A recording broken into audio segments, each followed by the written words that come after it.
It's a it's election day.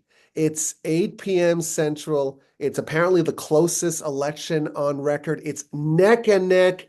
And I was reliably told that this is the most important election of our lifetime.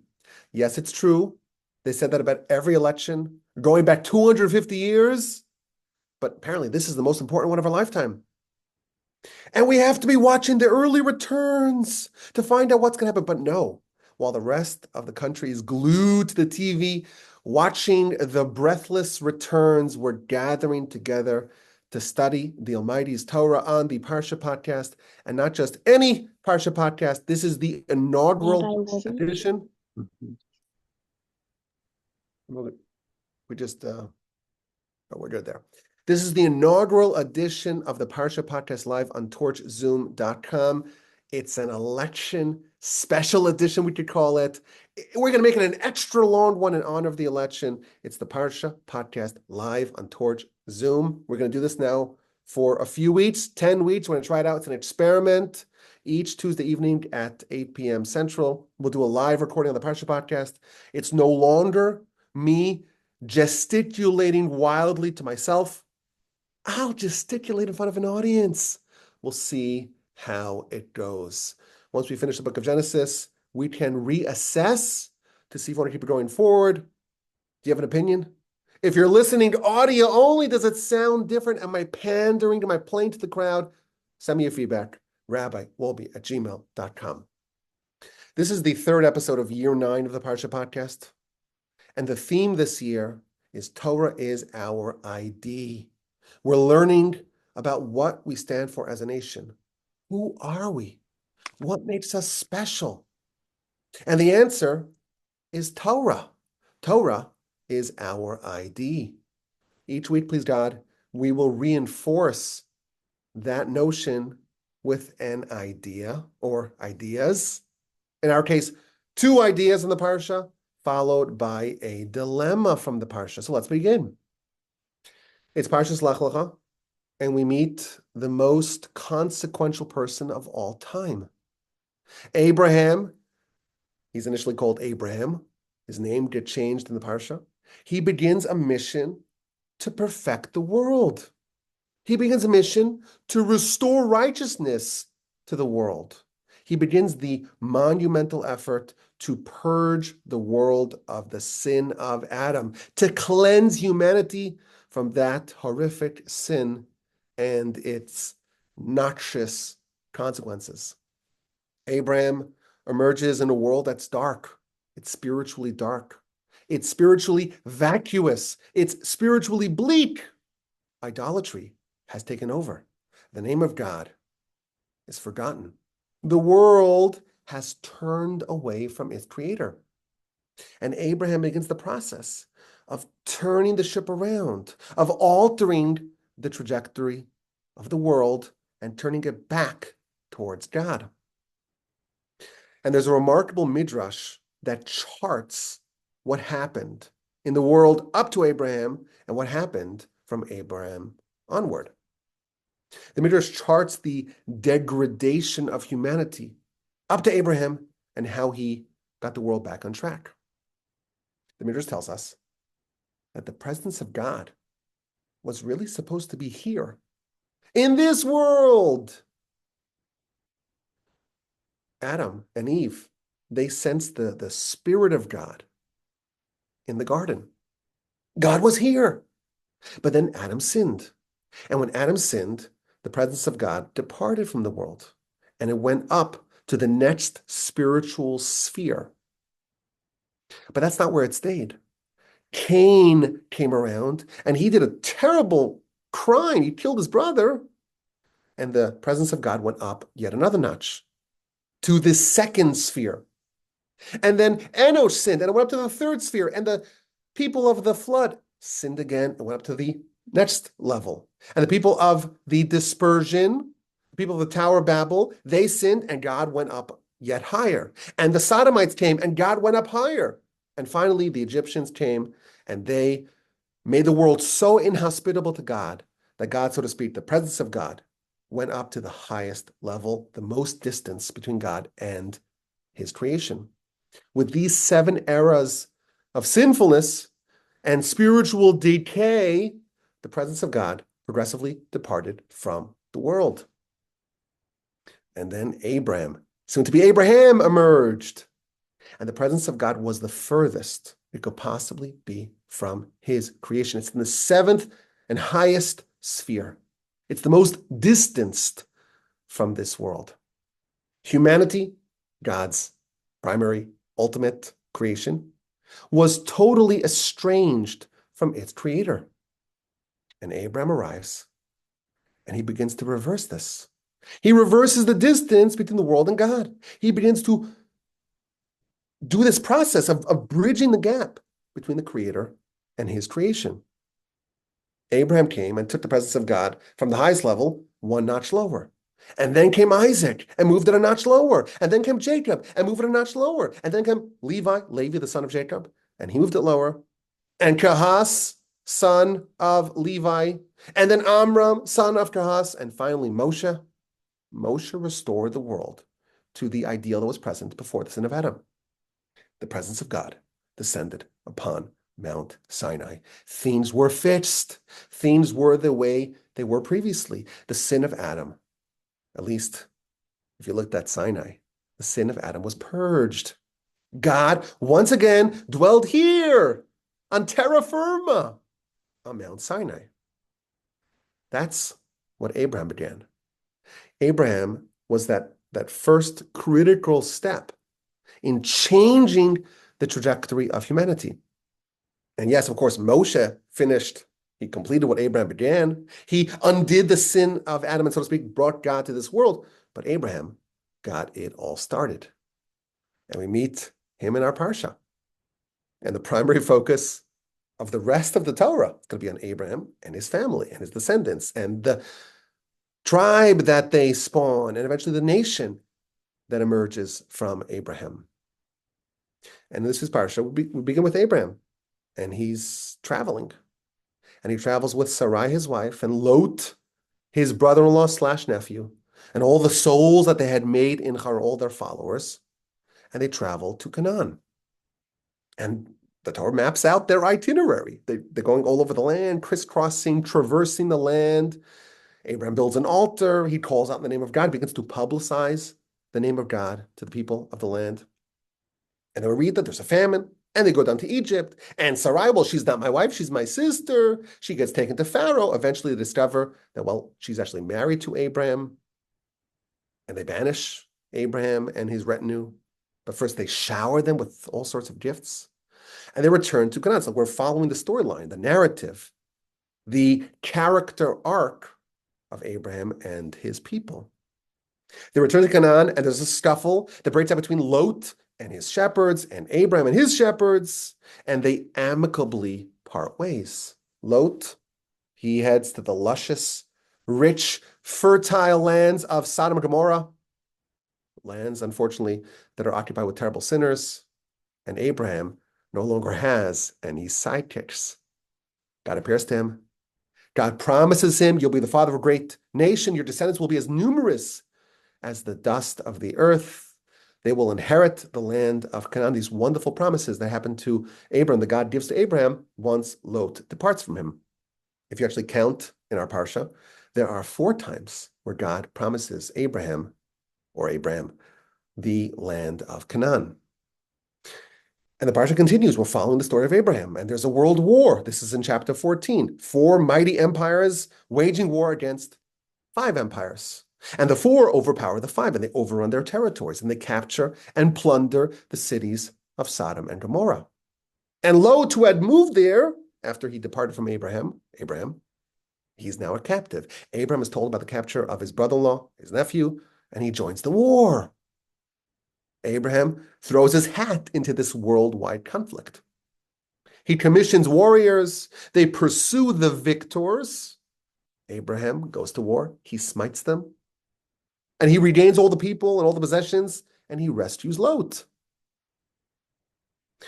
And we follow the story of Abraham further. Chapter 15, there's the covenant between the parts. Abraham is told about The fact that his descendants will be enslaved and tormented and oppressed for 400 years. They'll be in foreign lands, and then they'll have a miraculous exile. And then we read about the story of Abraham and his wife and the decision, the saga of Hagar and Ishmael. Sarah is barren. She is infertile. And she comes up with a scheme by which she can earn the merit to bear children. She's infertile, and she understands that the reason why she has no children is because God does not find her worthy enough. So she says, I'm going to become worthier. I'm going to do something which is very difficult. I'm going to overcome a difficult test, a challenge, and that will render me worthy to have a child of my own. And what's the most difficult thing I can undertake? I'm going to take my maidservant, Hagar.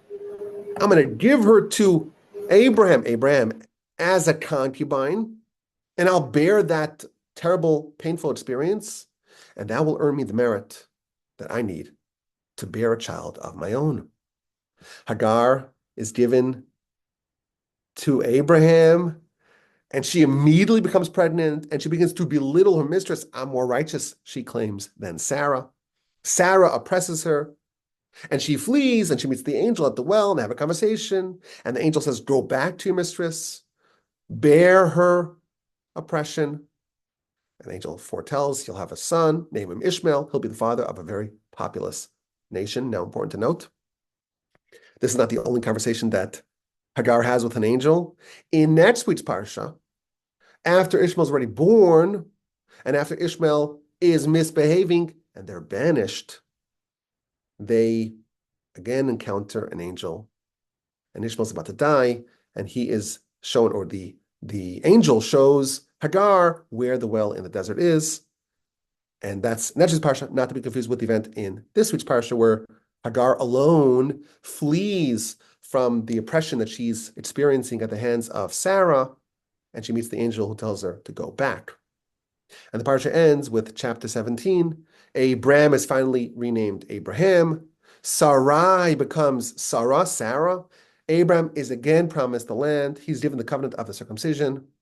And Abraham and Ishmael and all the males in Abraham's household are circumcised. Next week, we pick up with the aftermath of that. Abraham's recovering, and he has 3 visitors. That is next week. The first idea I want to cover today is studying intently the story of Abraham and his journey. Abraham, he's a monotheist. His father is an idolater. His whole town, a town of idolaters. The whole society and culture in which he lives, growing up in the city of Ur in southern Iraq today. It's a whole culture built upon idolatry. And Abraham becomes a monotheist. He says everyone else is wrong. There's only one God. All power is coalesced in one divine entity. Everything else is really powerless. Now, Abraham is a monotheist, but he's not really the first monotheist, and he's not really the only monotheist of his time. People don't realize this, but Abraham was 58 years old when Noah died. Do the math. So Abraham overlapped with Noah and Noah's children. Shem is one of the sons of Noah. They met in our Parsha, Shem and Abraham. Aver, which is another antecedent of Abraham from the line of Shem via Noah. These were righteous people. These were certainly monotheists, but Abraham is in a class of his own. And the commentaries tell us that there are 2 crucial differences between Abraham and his fellow contemporary monotheists. Unlike Noah, unlike Shem, unlike Abraham had no help from tradition. He discovered the truth of God and monotheism completely on his own. Everyone else, they had a tradition that came back from Noah, from Adam. Abraham had nothing. He discovered it via the use of his own mental faculties and pursuit of truth. In addition, unlike the other monotheists that lived in Abraham's times, Abraham publicized it. Abraham began a movement. He would go from place to place and debate and engage in polemics and argue and persuade and cajole the local pagans to become monotheists. In our parsha, read the souls that Abraham made in Charan on his way from Ur-Kasdim, from Iraq, to the land of Canaan, the land of Israel. He stopped off at a place called Charan, which is modern-day Syria. And there he didn't stop his work. He kept on publicizing the name of God. And he amassed a movement of thousands of followers, and they all came with him to the land of Canaan. And he gets to the land of Canaan. He doesn't stop. Multiple times in the Parsha, it says he calls out the name of God. He makes an altar. The Ramban says that he made like a platform. He would engage in debates, public debates. He would make a platform, and he would get up and argue with people and eventually persuade them all to become believers. So Abraham is very special. He is very noteworthy. His contributions are enormous because he is the one who not only discovered the truth of God on his own, but publicized it and began the process of fixing the world. But if we study his storyline, you notice that the Torah dedicates a lot of attention to Abraham and to all of his journeys and all of his interactions and travails. And we know the Torah doesn't tell us anything that's just nice trivia to be able to map out where Abraham went and what he did and who he spoke to. It's all instructive for us. Our sages tell us everything that Abraham did, we are encouraged. Nay, we are required to emulate, to mimic. The deeds of our forefathers, Abraham, Isaac, and Jacob, we must copy them. So when we're reading all these descriptions of what Abraham's doing and who he's talking to and how he's described the places he went to, that's all part of Torah. That's all part of the instructive component of the Torah. It's not history, it's lessons. And I think when we carefully study Abraham's storyline in our Parsha, we get some specifics about Abraham, what he accomplished. And as a result, what we ought to strive to emulate and mimic. Abraham has a nickname in our Parsha. Yes, he's called Abram, and then he's called Abraham, but he has another nickname in our Parsha. Chapter 14, verse 13. This is in the middle of the World War. Lot's and the cities of Sodom and Gomorrah, and there's this 4 kings against the 5 kings, and Abraham gets involved. Why does he get involved? Because someone comes to him, a refugee from the war, comes to Abraham then known as Abraham. We're just calling him Abraham, okay? You know, sometimes he's called Abraham. We're just going to, for simplicity's sake, we're going to call him Abraham.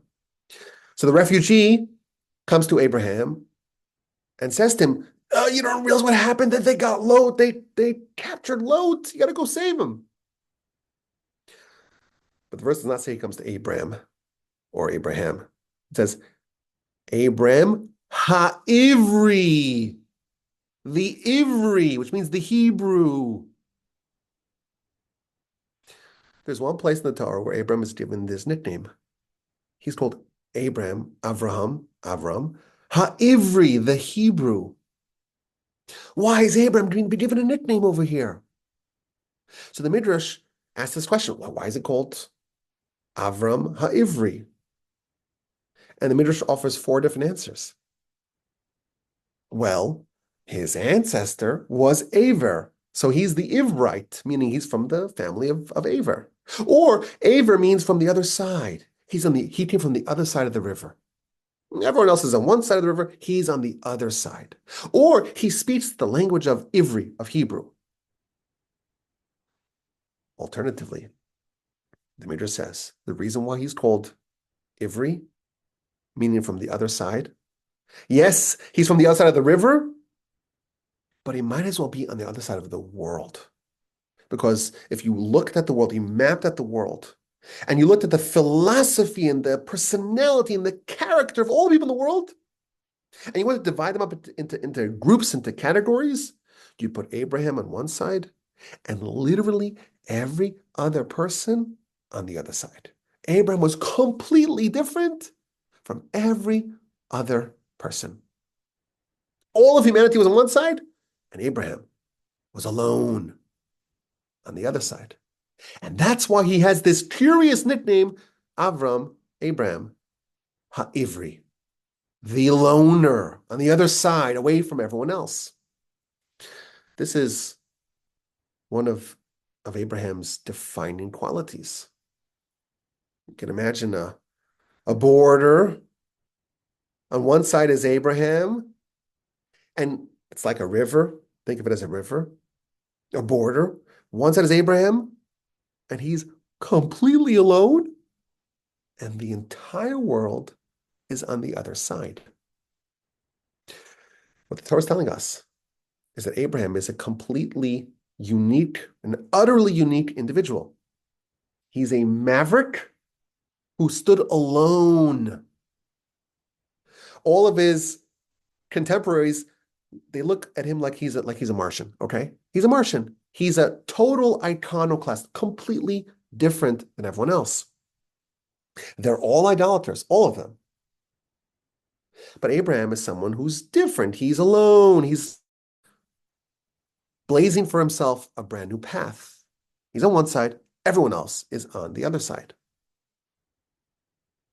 This is a description of Abraham in our Parsha. Now, what does it mean that Abraham was in a class of his own? What does it mean that he's on one side whereas everyone else is on the other side? What does it look like when someone is completely unique, alone amongst their peers? So I want to suggest a bit of an understanding, a deeper understanding into Abraham and why he's so unique and so special in the Torah and, of course, in the annals of human history. The Parsha begins, Abraham is traveling. He's going to Canaan. And our Siddur tells us, well, Abraham was tested 10 times. And this is the first test. He's told to leave your homeland, leave your birthplace, leave the house of your father, and go to the unknown. Abandon everything that you've had hitherto and go to the unknown. So, of course, that's a challenge. That's a difficulty. That's a test. That's a trial. But it's much more than simply being a physical test.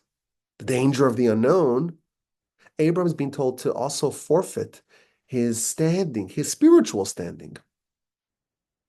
The Torah tells us that he had a movement, a fledgling movement that he had built in Charan. There were souls that he made in Charan. And he left, he departed, and he leaves from Charan, and he goes to Canaan. And he gets there, and he's not sure if he'll have that same impact, the same influence in Canaan, but he does it. Abraham, the beginning of his story is that he travels from Charan, and he's embarking upon this journey to go to Canaan. Now, if you read just our Parsha, you may be under the impression that Abraham, he was the first one to do this. He was the first one to embark upon a journey, a voyage, an odyssey to Canaan. But the truth is, he was not the first. There are two verses that are only 6 verses apart from each other. One at the end of last week's Parsha, Parshas Noach, and one at the very beginning of our Parsha, Parshas Lecha. And they describe 2 journeys to Canaan. Chapter 11 of Genesis, verse 31, it tells us, Terach is the father of Abraham. Terach took Abraham and Lot and Sarah, and they departed from Ur, which is the original hometown, and they departed Leches Arza Canaan, to go to the land of Canaan. And they arrived until Charan, and they stopped there, they settled there. We have a description of a journey that Terach spearheaded. And he departed his hometown in Ur, in Iraq, to go, La Leches, to go Arts of Canaan, to the land of Canaan. You fast forward 6 verses later, Terach is no longer part of the picture. They had stopped in Charan. Another verse is talking about Abraham's journey, and it's like the identical words. Vayetzu lalechas arts Canaan. We have 2 verses. They're only 6 verses apart. It's talking about 2 groups traveling to the land of Canaan. One of them is being headed by Terach, and one being headed by Abraham. So if I were to ask you, who's the first person to embark upon a journey to the land of Canaan, most experts in the Torah would erroneously say, well, that's Abraham. The truth is, his father preceded him. He embarked to go to Canaan, but he didn't get there. He stopped in Charan and he settled there. His journey to the land was aborted. It ended premature. Now, Terach, what do we know about Abraham's father? We know he was an idolater.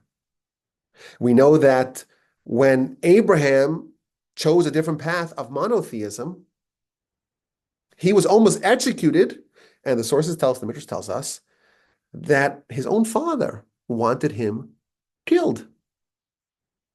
So Terach is not a good guy. He's like polar opposites with his son Abraham.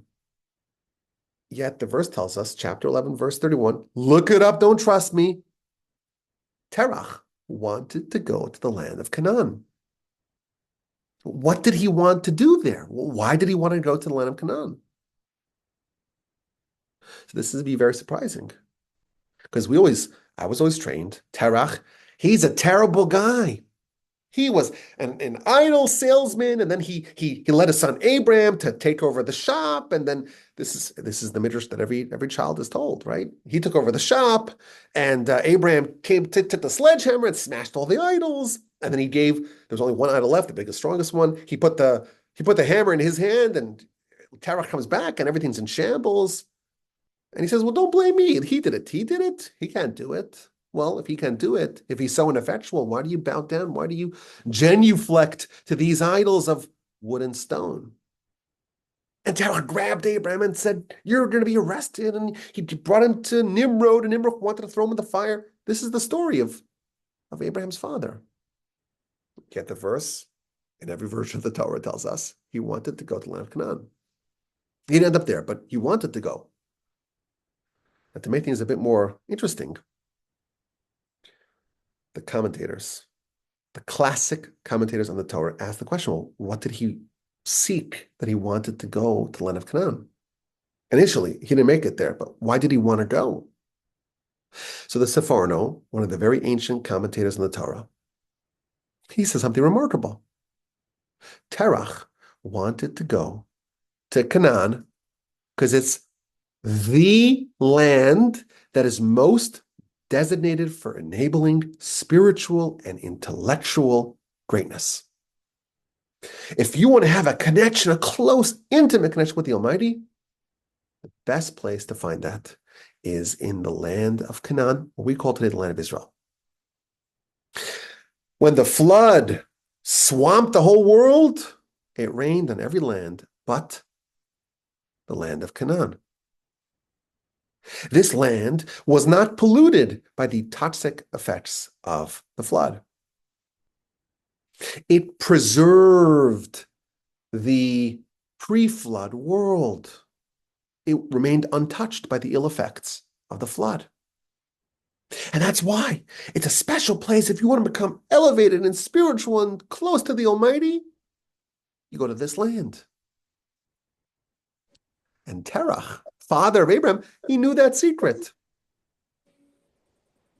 If you want to grow almonds, there's certain climates and certain atmospheres that it will grow best in.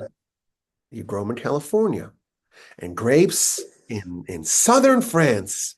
And you want to grow an esrog for sukkahs, you don't plant it in Canada, in the tundra, or in Idaho.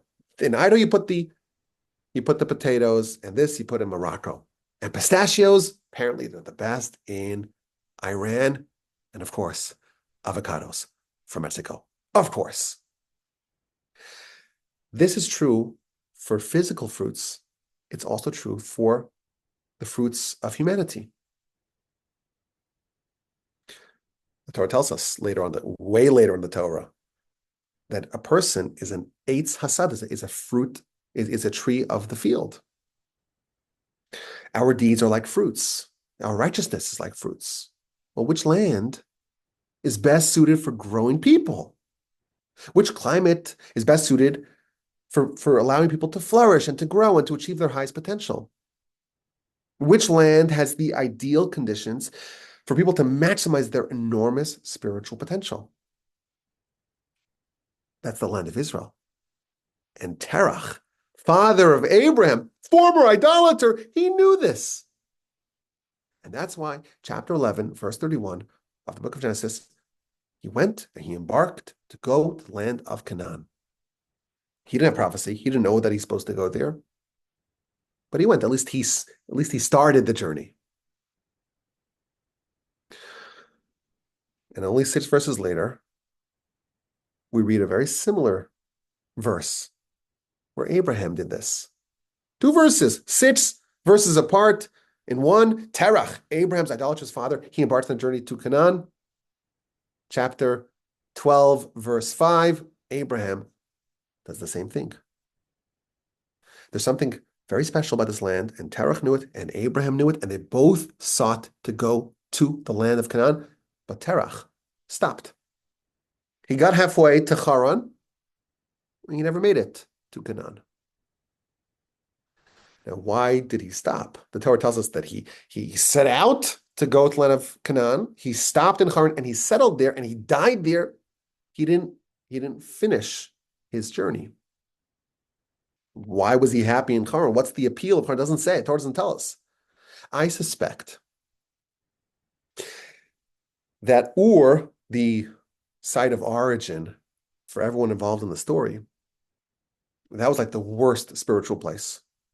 And Terach and Abraham, they were both inspired to leave and to go to the best spiritual place.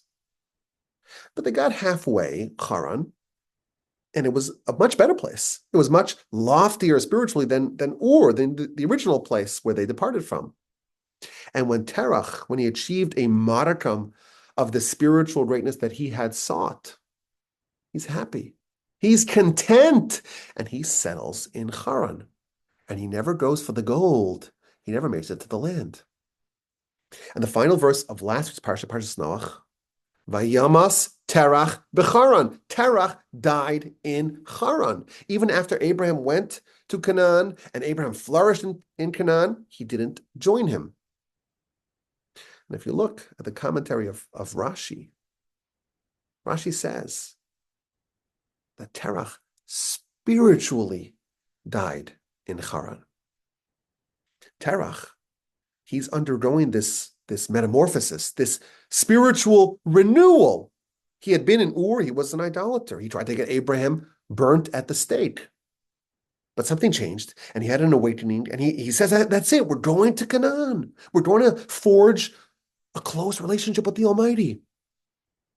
He had wanted the spiritual greatness that was only possible in the land. At that point, he's still spiritually alive. Because yes, he has some tortured history, and he has a checkered past, but he's still grappling, probing, wrestling, questioning. He's still spiritually alive because he's still spiritually searching and pursuing. He's not quite a lost cause. So he sets out for Canaan. He's moved and inspired and motivated to change. But halfway, he settles down in Charan, and he's content with a half job. The Torah tells us he died there. This is his spiritual death sentence. That's Terach. Abraham is halfway with his father, and he goes further. He sets out to go to the land, and he actually arrives there. And our sages tell us, the Torah tells us that he's an Ivri. He's alone. He's in a class of his own. He could be on one side of the equation, and everyone else, the entire world, is on the other side. Many may have been inspired to do what Abraham did, but in his lifetime, he was the only one. Now, if we want to go even a little bit deeper, we could actually pinpoint the difference between Abraham's journey and Terach's journey. Why couldn't Terach go the distance? Why did he founder in Charan? What separates Terach's journey from Abraham's? If you study those two almost identical verses, you see a very subtle difference. Genesis 11:31 versus Genesis 12:5. Both of them talks about departing with the intention of arriving in Canaan. But there's a bit of a difference. When Terach leaves, chapter 11, verse 31, it says, I'll read you the actual words, Vayetzu itam me'ur kasdim. He's leaving from Ur, and he's going to the land of Canaan. Fast forward 6 verses, Abraham's in Charan, and he's leaving as well now to the land of Canaan, but the Torah does not identify his point of origin. It doesn't tell us where he departs from. Perhaps we can suggest Terach, when he left, it was still leaving from Ur. He had maybe like an eye facing backwards at Ur. He wasn't totally committed to going to Canaan. He took a little bit of his previous self with him. And therefore he gets halfway. That's good enough. Terach didn't dissociate his previous self. He didn't burn his boats. He didn't cross the Rubicon. He didn't sever his association with his point of origin. And therefore, once he got a little bit of what he wanted, he found comfortable pastures, spiritual pastures in Charan. Well, that's good enough. He's satisfied at the halfway point between Ur and Canaan. Whereas, by contrast, when Abraham departed, the verse does not identify his point of origin. He's solely focused on arriving in Canaan, and he's willing to say goodbye to his previous self. We don't even know where that's from. He's like a brand new person, clean slate, starting from scratch. He makes it the distance. Now, Abraham arrives in Canaan, but his journey doesn't end. He travels all over the land, goes from this place to that place, steadily making his way further south as he crisscrosses the land. And then there's a famine, and he has to go to Egypt. And he goes to Egypt, and the whole time, there's someone else traveling with Abraham. There's a fellow traveler, someone who went from Ur, together with Terach, to Charan, and then went with Abraham and Sarah and Sarai to Canaan, and all over Canaan, and down to Egypt. And of course, that's Lot. Lot's with him along his journey every step of the way. But when Abraham returns from Egypt, Lot drops off the train. Abraham's fellow travelers are winnowed yet further. Lot was part of this journey, and he held on tight for a very long time. But even Lot didn't quite go the distance. The verse tells us Abraham was Ivri. He's the only one who was totally 100% committed to God, come what may. Yes, there were people who started the journey with him. Terach made a significant move. He wanted to go to Canaan. He was desirous of that. He embarked upon that journey, but he got halfway from Ur to Charan. Lot was with him. He went further, but in the end, Abraham stood alone. Now, we'll tell that the commentaries tell us that Lot was richly rewarded for accompanying Abraham along his journey. Even though Lot's going to have a very ignominious end to his storyline in the Torah, I don't want to spoil it for you. Next week's Parsha. Lot has a very famous descendant. Even though There's some very inglorious origins to the story. Lot spends a couple of nights in a cave with his daughters and they become pregnant. It's very embarrassing. It's scandalous. But Lot, the heir of Lot is Ruth, and her great grandson is David. And David is the line of the Davidic line, and Messiah comes from David. So Messiah's ancestor, one of them, is Lot. How did Lot merit to have such absolute luminaries as his descendants, such prestigious descendants? Because he went with Abraham. And he went when it got hard and Terah fell off, he was still there. Yes, he didn't make a distance, but that merit stood for him. And ultimately, part of his lineage and his heritage actually became great contributors to the mission of Abraham and to this nation. Abraham, in the end, stood alone. He was on the other side of the river. And of course, that means literally he came from the other side of the river. He came from the other side of the Euphrates. But that's not what our sages are telling us. Abraham had to work really hard to achieve what he achieved. He had to traverse a river, and he can't go over it. You can't go under it. You got to go through it. Abraham had to wade through the rapids and swim through the currents and navigate the perilous waves. Every moment that he was in the river, he's being pushed back. But he persevered, and he went the distance. This is what the Torah is telling us the whole story of Abraham and contrasting it with others that embarked on that to tell us that Abraham is Ivri. He's the only one who went the full distance. This is one of his defining characteristics. This is his nickname that is given the Torah. And this is what we are encouraged to try to emulate. Now, it's really interesting. When are we told this nickname of Abraham? Chapter 14, it's like we're into the story. Chapter 12, chapter 13, it's the middle of chapter 14 in our Parsha. Abraham's already been to Canaan, down to Egypt, back, split off from Lot. There's a world war.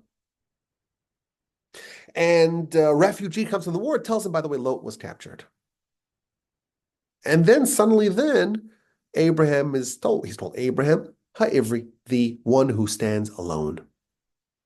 Wouldn't it make more sense if the first verse of our Parsha, chapter 12, verse 1, God said to Abram, Ha'ivri, the Hebrew, Lech Lecha, depart, me'artzecha, from your land, from your place of birth, from the home of your father.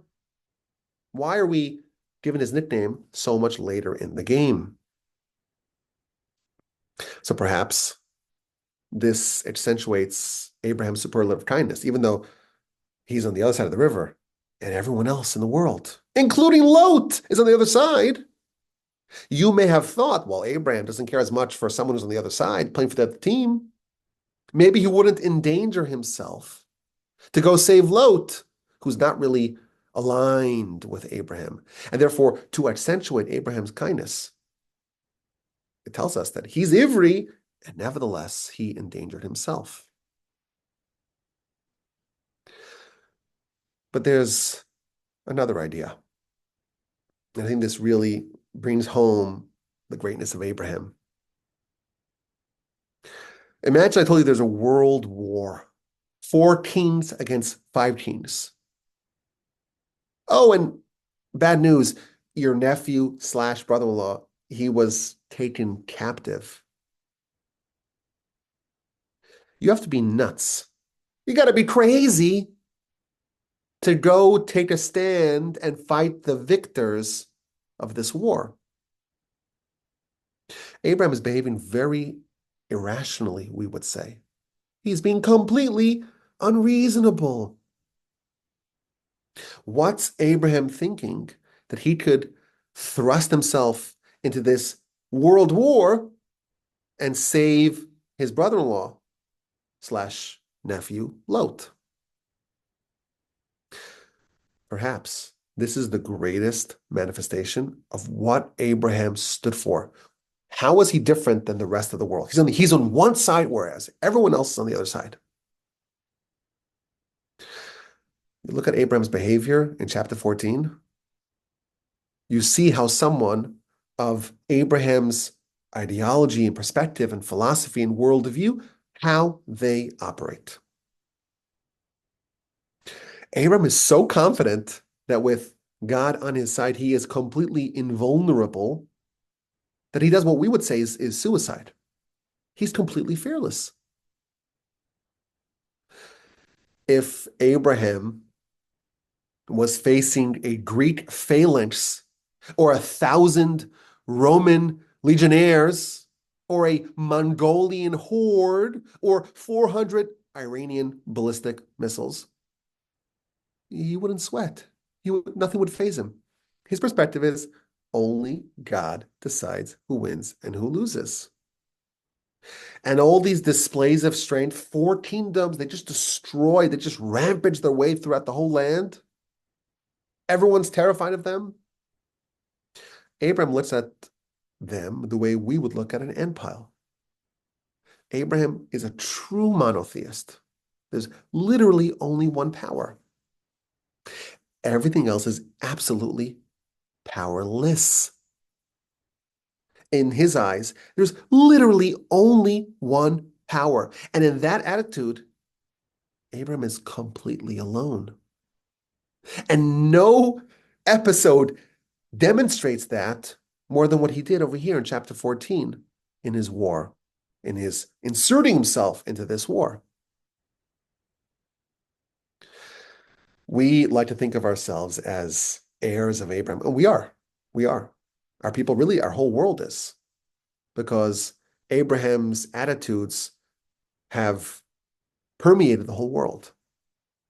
But here we get a real picture of what does it mean when the Torah tells us that he was alone on one side of the equation, on one side of the divide, on one side of the river, and everyone else was on the other side?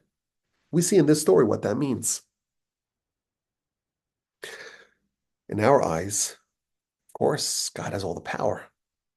But still, if there's a war, I want no part of it. We still attribute a little bit of power to people, to armies, to physical things.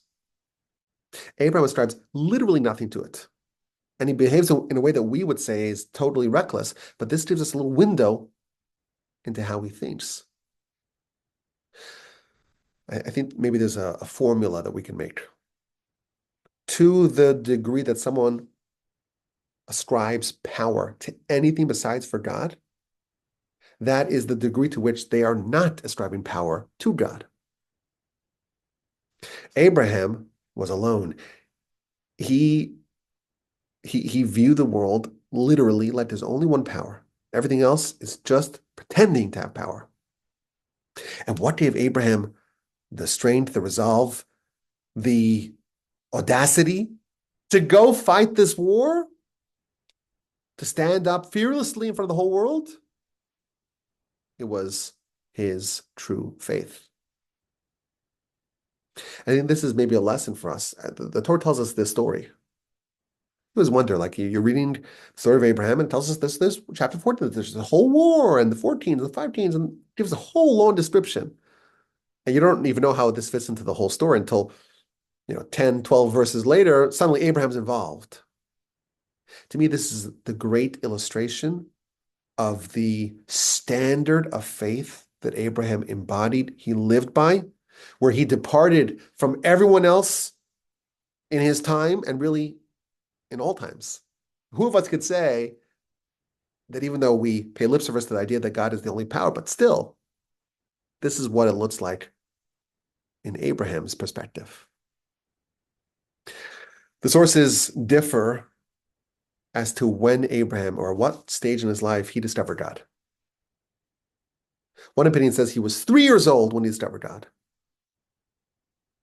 Another opinion says he was 40 years old when he discovered God. When the Rambam tells over this story, he says that really both sides are true. Abraham discovered God when he was 3, and he also discovered God when he was 40. There's a big difference between the faith that he had at 3 and the faith that he had at 40. At 3, maybe he had what we would call faith. He believes in God. There's only one power. It makes sense. It's logical. And the Midrash even talks about the calculations that he had. It can't be that there's no creator. And how could it be that the sun is the creator? The sun disappears at night and the moon's the creator? Really, that's so illogical. That level of faith he achieved when he was 3. For 37 years, he worked on himself, on his faith, to deepen it, and to make it so real that it was as real to him as the fact that you have 5 fingers. If you are so fortunate. I understand the average American does not have 5 fingers, and some people lose it, and that changes the averages. Abraham had what we call 5-finger clarity in his faith. And this is what the Torah is telling us. And the fact that it's telling to us, it's instructive to us. This is what we ought to aspire to. It seems like it's a lot, but if we're told about it, at least it's within range of what we can do and what we should strive to do. We read about the stories of Abraham and his founding, really, of the philosophy of monotheism. This is what it means. And it should be perhaps a bit comforting to know that the qualities of Abraham became instinctive and inborn in his descendants. The ability to stand up to the world and to face the world alone, a little bit of that has been transmitted to us. I want to give one more idea here. In honor of this inaugural Parsha podcast live on torchzoom.com, it's the election night. I'm so eager to know what happened, but I'd rather spend time with y'all. I prefer this. So one more idea, a quick idea. In chapter 16, something very strange happens. Abraham, he's barren, he's childless. Sarai is childless, and she devises a scheme by which Abraham marries her maidservant, Hagar, and that will serve to earn her the merit to have a child of her own. That's very interesting. The Torah tells us what happened. Hagar became pregnant right away. And she belittled Sarah. Rashi explains she viewed herself as being superior to Sarah. Look, you've been together for 70 years and you have no children, and I'm here for a half hour and I'm pregnant. I must be more righteous than you. And Sarah gets upset. And she complains to Abraham. And Abraham says, you do what you want. And the verse tells us that Sarah treated her very harshly. Sarah was very tough on Hagar.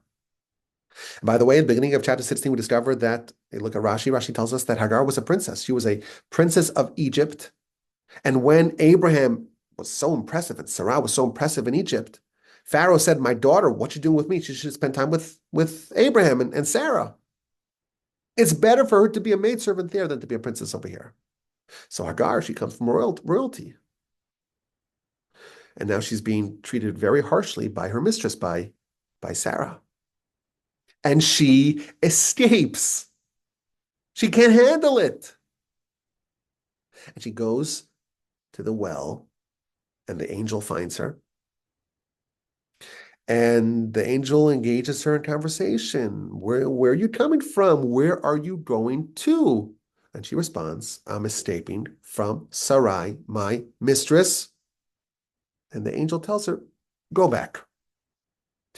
Go back to your mistress, to Sarai, and submit yourself to her harsh and withering treatment. Now, parenthetically, my grandfather, bless memory, used to always say that Sarah was an educator. She was a teacher. And she gave the cold shoulder to Hagar because Hagar had a streak of arrogance. And as a pedagogical strategy, she strategically pushed her away as a means to help her improve. The Talmud tells us that skilled teachers, they know the wisdom of drawing close with the right hand and pushing away with the left hand. Sarah calculated that the best thing that Hagar needed for her growth and development was to be pushed away a little bit. Hagar, she came from royalty. She's like, I'm out. This is too much for me. She ran away. And the angel begins to engage in conversation. Where are you coming from? Where are you going to? And she says, well, I'm escaping from Sarah, from my mistress. And the angel says, go back and suffer. And by the way, you'll have a child named Ishmael, and he'll become a leader of a very populous nation. You think about just like the worst therapist in the world. I'm suffering, I'm miserable, I'm escaping. Angel says, go back and suffer. The angel doesn't provide comfort. He doesn't say everything will be all right. He says, go and suffer at the hands of Sarah. Go bear the difficulty, the pain that you were placed in. Go bite the bullet. It's a very deep lesson over here. Hagar faced a very difficult challenge. She was being treated very harshly by Sarah. And the way that she found to cope with it was to escape. There is a Hagarian philosophy over here. Difficulty, challenge, tribulation, suffering, hardship. I don't want to deal with it. I don't want to bear with it. I don't want to suffer. I don't want to absorb it. I want to flee. We can all identify with that. We may have a tendency to resist hardship and to try to cope as Hagar did by escaping. And the angel is redirecting her. Go back. You're making a mistake to try to flee. Bear the brunt of the burden that was placed upon you. This might be a very powerful lesson for us. We may have a similar tendency to run away from difficulty, from hardship. And that's because we may forget. Where are you coming from? The angel tells her. Where did this hardship originate in? We believe we're being trained that the Almighty designs our life in a way that gives us challenges and difficulties and tribulations and responsibilities that are all engineered to help us, to propel us to become greater. And he knows exactly what he's doing.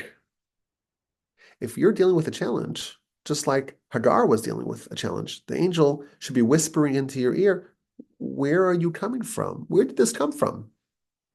Remember, this came from God. And this is designed to help you grow to the next stage of your development and your advancement and your ascension to greatness. This is the lesson that Hagar is teaching us. Don't run away from difficulties. The definition of your growth, of your transformation, that's what happens when you have to wrestle with situations that maybe you wouldn't have chosen. We may have Hagarian tendencies ourselves. It's only natural. We don't want to deal with it. We don't want to bear the hardship. We want to run away. And the angel tells Hagar, as perhaps we should be hearing, where are you coming from? Where did this hardship come from? Who gave it to you? It's all from God. And therefore, remember, it's ultimately for your benefit. And this is a very valuable lesson. We face nuisances and challenges and difficulties and hardships literally every single day. And we may be under the impression that, like, why is this all happening? Why so many nuisances that's interrupting my plans? I had carefully laid plans, and the Almighty came and just totally messed it up.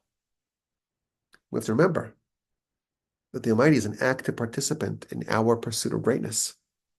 And those obstacles and those challenges and hardships are actually there to advance our cause, not to impede it. The lesson from Hagar, lean into those challenges. Don't try to escape from them. They're given to you for a purpose. They're for your benefit. They are what will help you become great. This is a lesson we got from Hagar. She didn't quite have that same training and pedigree and greatness as Abraham, Isaac, Jacob, their spouses, their children.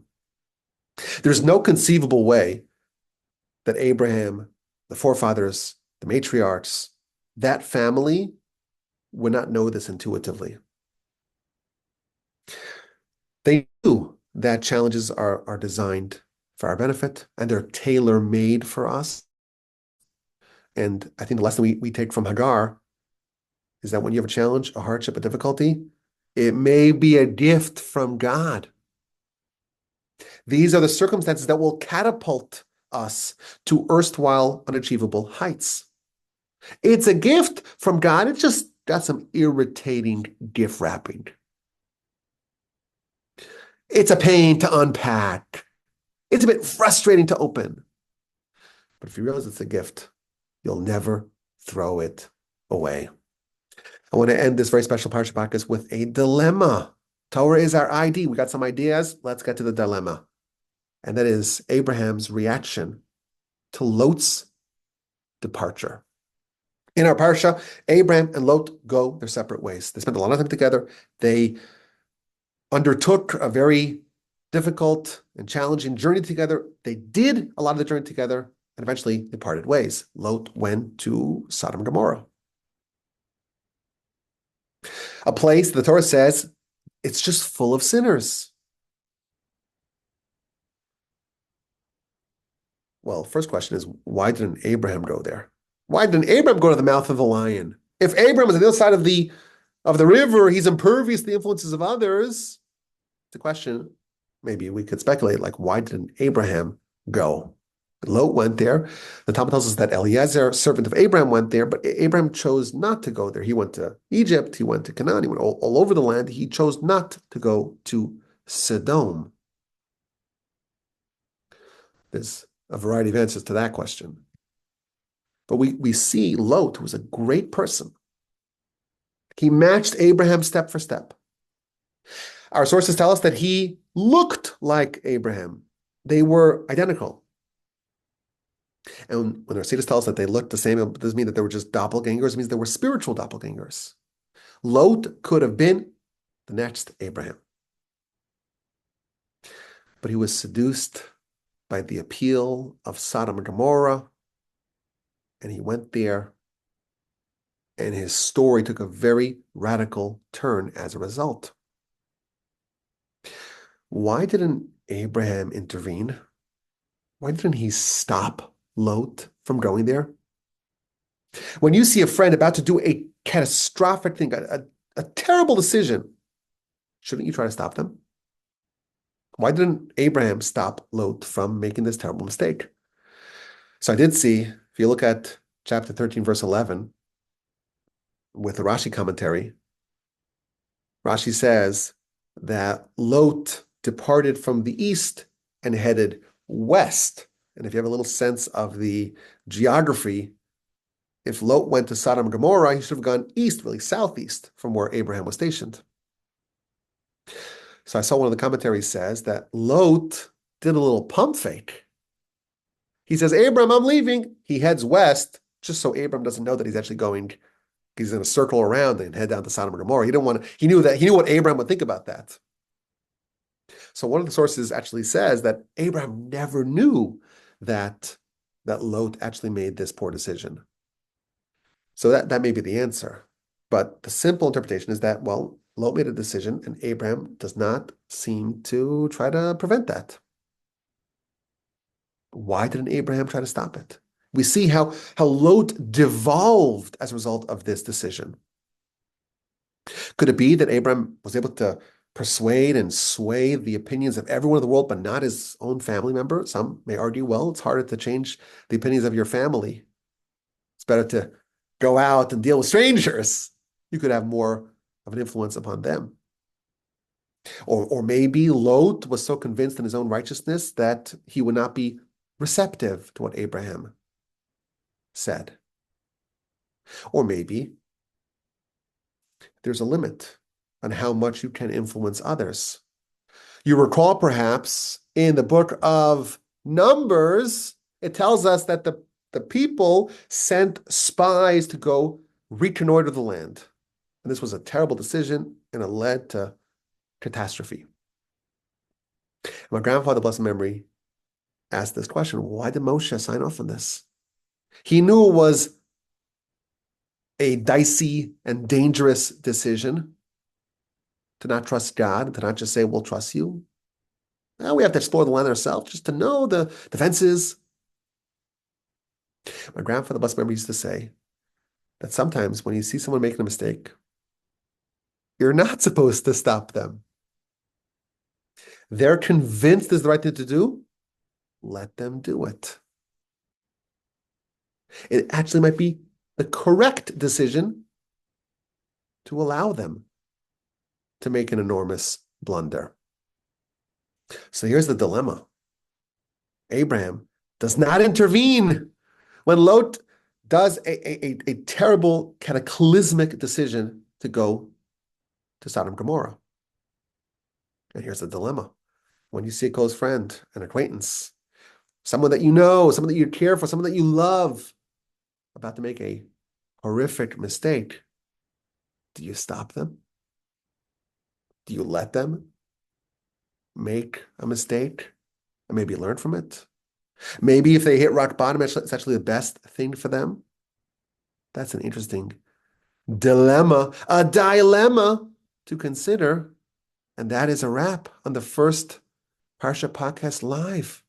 This was so enjoyable and delightful. I hope you enjoyed this as much as I did. If you are just listening to it on the podcast, did you like it? Was it any different?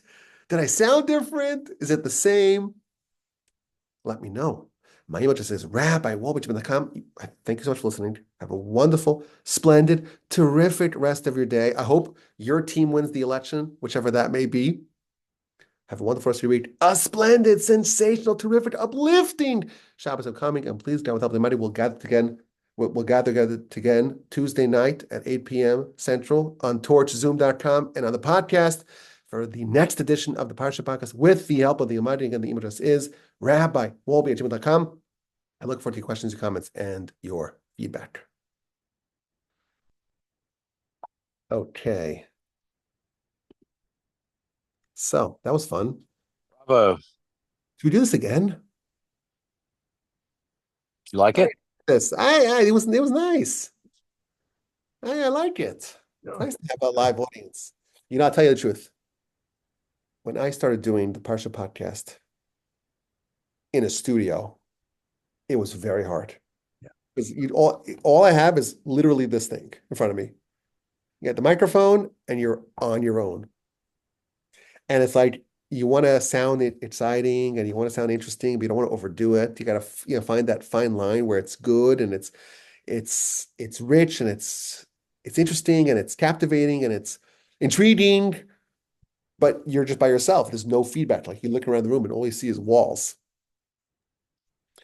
And then I got kind of used to it. So now I'm dealing with I got to retrain myself to speak to live humans. Anyhow. Yeah, I had a question. I was under the impression there was a midrash that Abraham would not leave his home until his father had passed, that he had to take care of his father. Was I wrong, or? So I would tell you where you can find that. If you look at the last verse in Parshas Noach, Rashi actually addresses this question. Rashi talks about the fact that the verse says that Terach died in Charan. Rashi does a whole mathematical calculation to say that, well, this happened way after Abraham left. But it's presented out of order chronologically so that people don't say, well, how can Abraham leave his aging father? So actually, he did leave his father when his father was still alive, but the Torah kind of masks it. It masks it by saying he died there and really happened later, but it's not, the Torah, as we know, is not always written in chronological order. Right. So that's the answer to your question.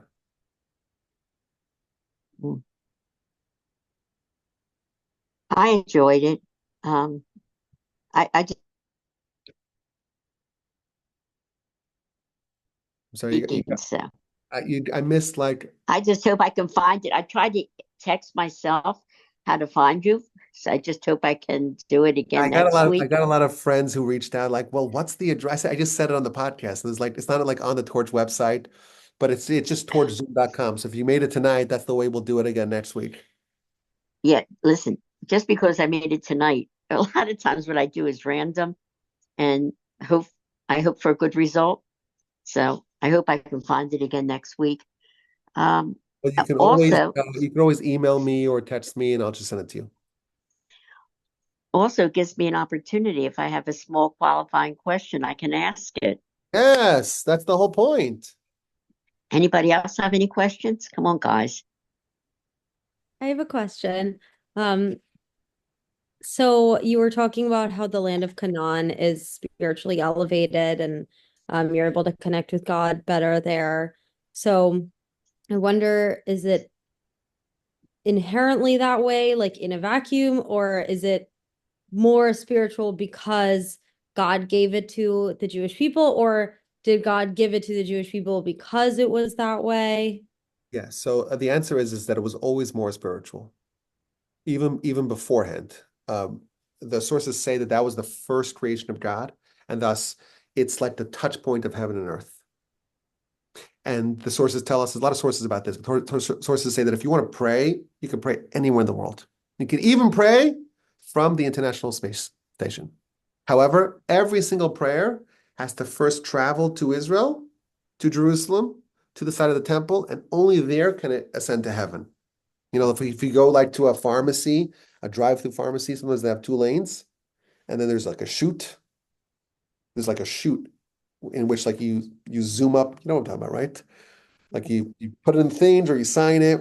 So there's a chute to heaven, one of them in Jerusalem. And all prayers have to be sent there, and only then can they ascend to heaven.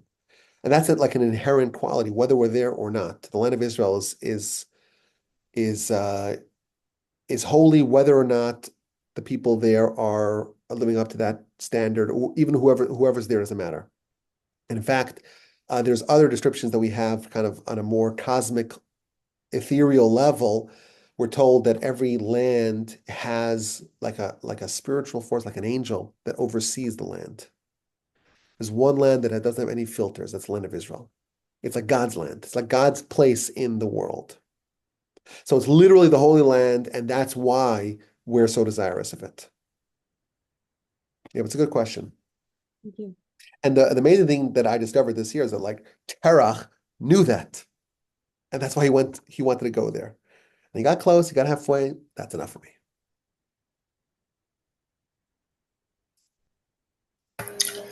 Rabbi, is there any commentary that if Terach would have made it to the Holy Land, that he would have been, I guess, cured of his idolatry? I think that's kind of just speculation and curiosity, but Listen, we always thought of Terach as being just this helpless idolater. right. Midrash even says, like, how does Abraham come from Terach? That's like one question that we have. Second question is, well, how does Ishmael come from Abraham? We always think that like the apple doesn't fall far from the tree, we're told. And that's found in all the sources that people just we absorb the qualities and the character of our antecedents. So righteous parents will have righteous children, and messed up parents are likely to have messed up parents. That's just the way it is. So Terach, this terrible person, he has Abraham. And Abraham, this incredible, just transformational personality, he bears an Ishmael. These are subjects that we don't know anything about. And I will tell you that there's a commentary of the Ramban in his commentary of the Torah, and he says, this is a secret. And I cannot tell you the secret. I can't tell you, I can't reveal to you the secret as to why you have sometimes righteous parents and they end up with this terrible, sinful child. He says it in the context of Isaac and Rebecca. We can't think of more special parents and they have Esav. How'd that happen? Ramban says it's a secret. I can't reveal to you why.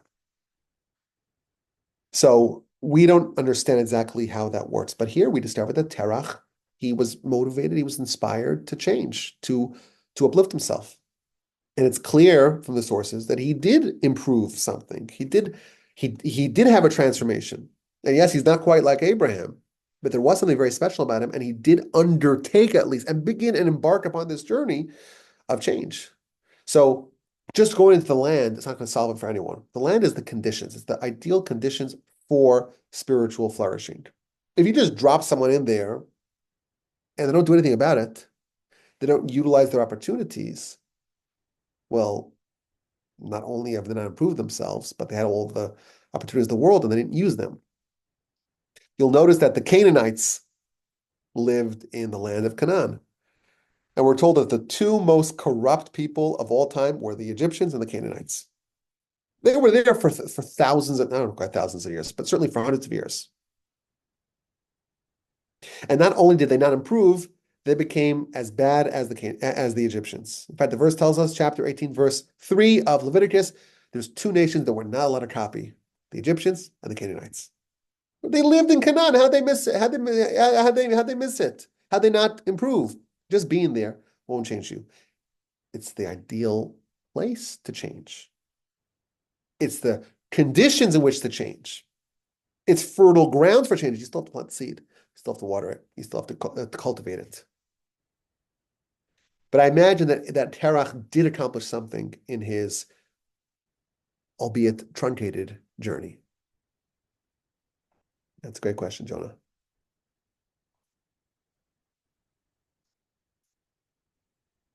The question came up as to why didn't Abraham try to convince Lot? Yes.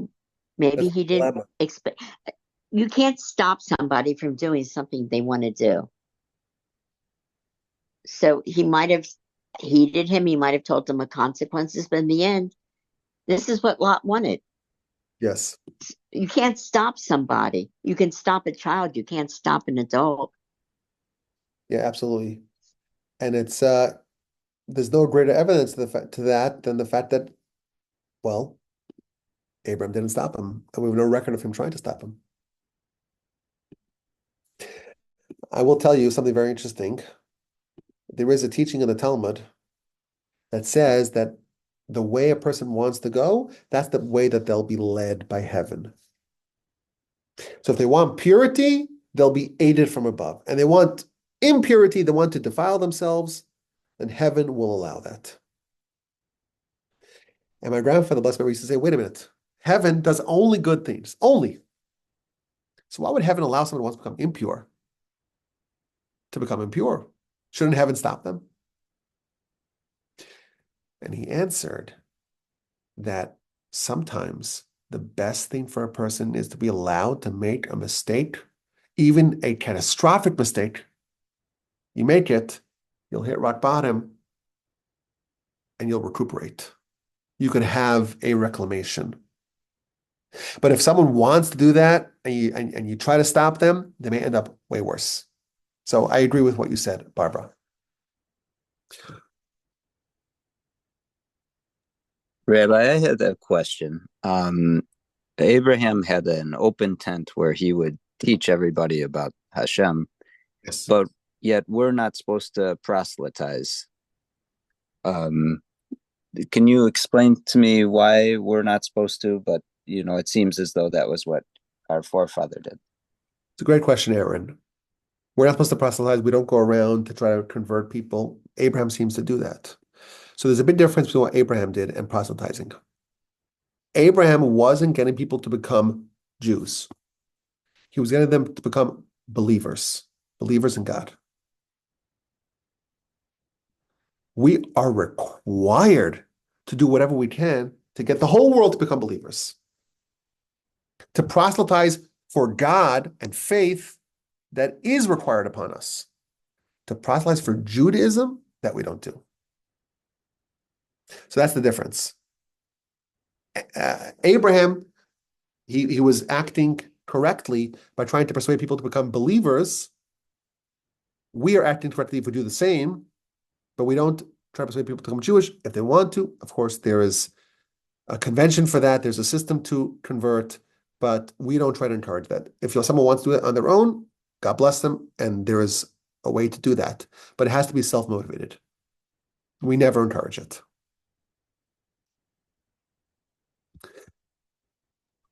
Thank you. Okay. Sandy, I see you have your hand raised. Yeah, a comment and a question about the word Ivri. Joseph was also called an Ivri. Yes. And he very much was standing alone also against everybody else. So I suspect that whenever it says the word Ivri, it's referring to this quality, to be able to be completely alone. Like think about Joseph, like he's in Egypt by himself completely, and yet he remains steadfast in his faith, in his commitment, in his tenacity of strength of character and fortitude. So I think he would also really be an exemplar of being an Ivri. So yes, I actually thought about that when I did some research. So I'm glad I thought of what you thought of, Sandy. and a question, this goes back to the land. Anytime a name is changed, it seems like it's significant. Maybe the purpose is changed or something. So when did the land stop being called Canaan and became Israel? And what was the purpose of the name change? Even at the end of Genesis, they're still calling it Canaan. So when did it change? Even in Deuteronomy, it's called Canaan because the Canaanites were still there. So it's a good question. The land has a lot of different names. The whole names in the Torah, like Abram, no longer Abram, now you're Abraham. Sarai, no longer Sarai, you're Sarah. The angel tells Hagar, name him Ishmael. Abraham on his own names him Ishmael. Rashi points out that he must have had prophecy. The Mount Moriah, it has like 10 different names. Mount Sinai has multiple names.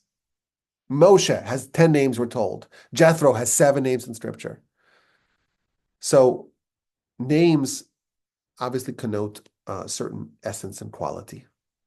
The fact that it's known as the land of Canaan, I think this may get back to what Miranda brought up, that it's a special land, it's a designated land.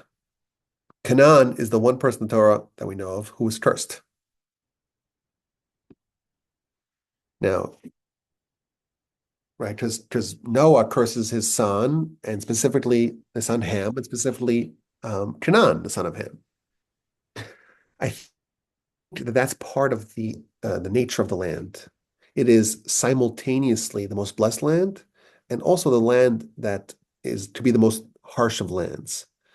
We're told in the Torah that if you don't live up to the qualities, to the ideals, to the values of the land, you'll be expelled from the land. You'll be disgorged from the land.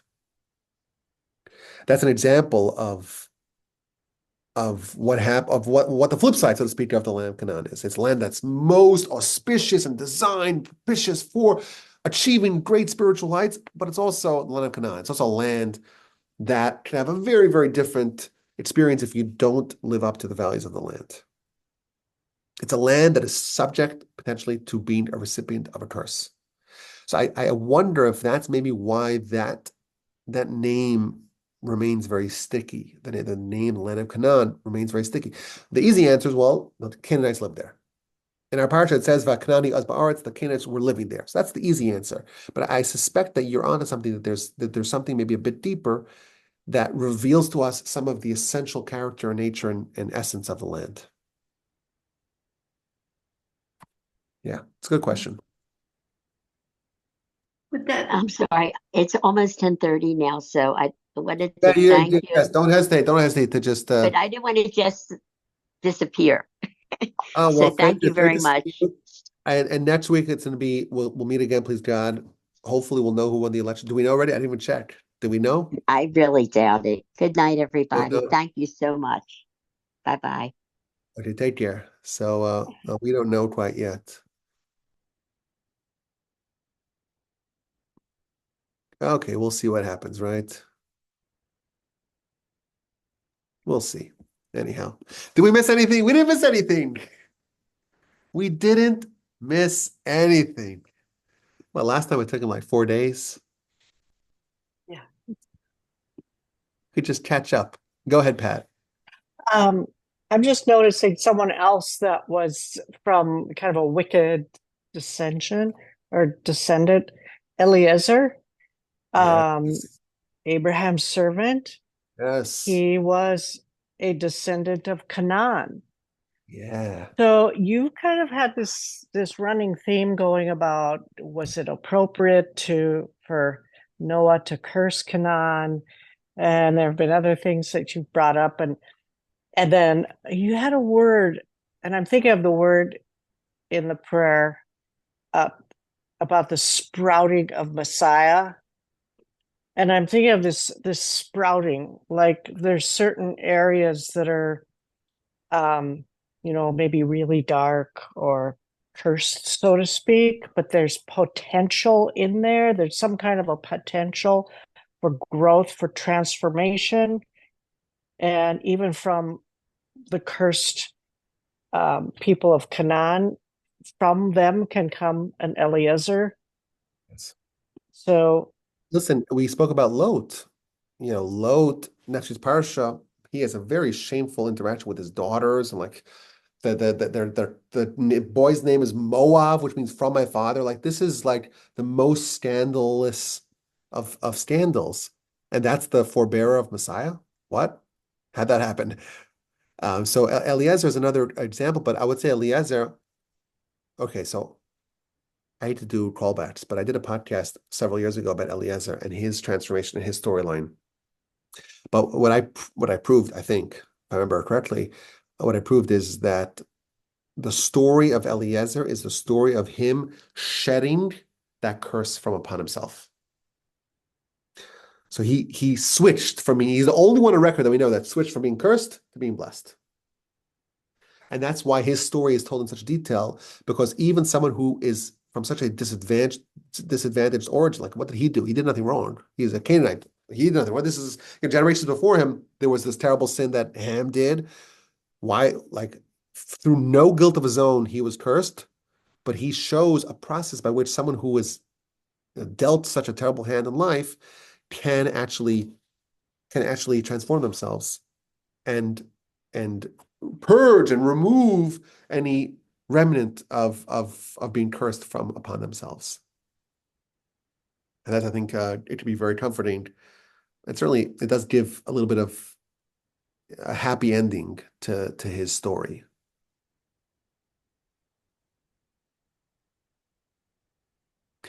And I wonder if that kind of symbolizes, Sandy was saying that it's called the land of Canaan.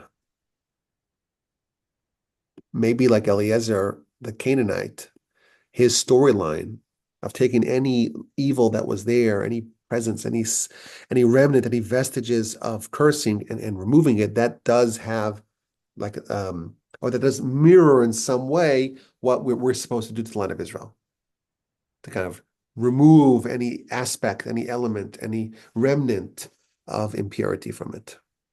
Very interesting. Oh, these lofty ideas here. Lofty ideas. Everyone else is like in the election, what's going to be in Fulton County, Maricopa County. I had a friend who told me, I am not inviting you to my election watch party. He told me, I'm not inviting you. I have another kind of thought on that theme about transformation, because we talked about the throne of glory, as a place of repentance, and that also is a place of complete transformation. It's like repentance is that transformation, isn't it? Absolutely. Can we compare that? I mean, again, I'm thinking this transformation. We don't know what it means, the throne of glory. We don't. It's a very, very lofty idea. We just have to. We could read the words, we could translate them. We don't really know what they mean, but we are told that the temple in Jerusalem is aligned, is parallel to the temple in heaven. Now, I don't know what that means either, but there is some sort of commonality and overlap between the temple down below and the cleansing and purification and and expiation and atonement that happens there with what happens in heaven, like a parallel version of that happens in heaven. And again, very lofty ideas. I always say, Pat, you're just way more advanced than me. Like I could just like kind of, I could say words, but That's just fun to talk. Rabbi, another question about the land, referencing back to maybe the curse that was on it, and you said something about it. There were still vestiges of that maybe there. Would that have anything to do with when the spies came back and they said the land devours? mm, Did they see something still there, or was that just part of their lack of faith, and they saw something that so I don't know about specifically that point in what the spies said. They said Eretz Ocheles Yoshveh, a land that devours its inhabitants. You recall perhaps in last year's Parsha Shlach podcast, I spoke about that, some ideas. But I think that the story of the spies and the debate that Joshua and Caleb had on one side versus the other 10 spies on the other side, that's a perfect analogy to the duality of the land, how everything's heightened, and how you can misread something and say, this is like a Canaanite. This is Canaan, which is the worst of the worst. But really, it's the land that has so much rich opportunity in it for greatness. And two people look at the same image, and one can say, this is the great land, Tovah haaretz me'od me'od. The land is very exceedingly good. That's what Joshua and Caleb said. And the other spies, they said the same thing. No, this is a land that we're all going to die. It's terrible. It's awful. It's detrimental. Let's head back to Egypt. So there is something very different about the land, and it could be misread, or it could be absorbed and perceived in very different ways. and we find what we're looking for. So maybe one was looking for the good and one was looking for reasons not to go into the land. That's very true. That if you said, Rashi actually says that in Parsha Shlach. Rashi says that when they embarked upon that mission, there was already something corrupt in their initial foray. Yeah. Okay. Was this fun or was this fun? And we get to do this again Thursday night, Thursday night there'll be a class on the other channel. our other channel. Other channel, that's right. And then Parsha podcast on Tuesday. We got the Sunday class. We got the special Thursday class. This is great. What can I say? I don't know if I'll be in the Torch Center quite yet. The Torch Center is halfway done. You go ahead. I'm sorry. I was just going to say this idea that you touched on about every one of the meanings might be from the other side of the river, and that Abraham was on one side of the river. Joseph was, well, Jacob was too. At one point, when he wrestled the angel, and I'm just going through my head if Isaac was ever alone across a river.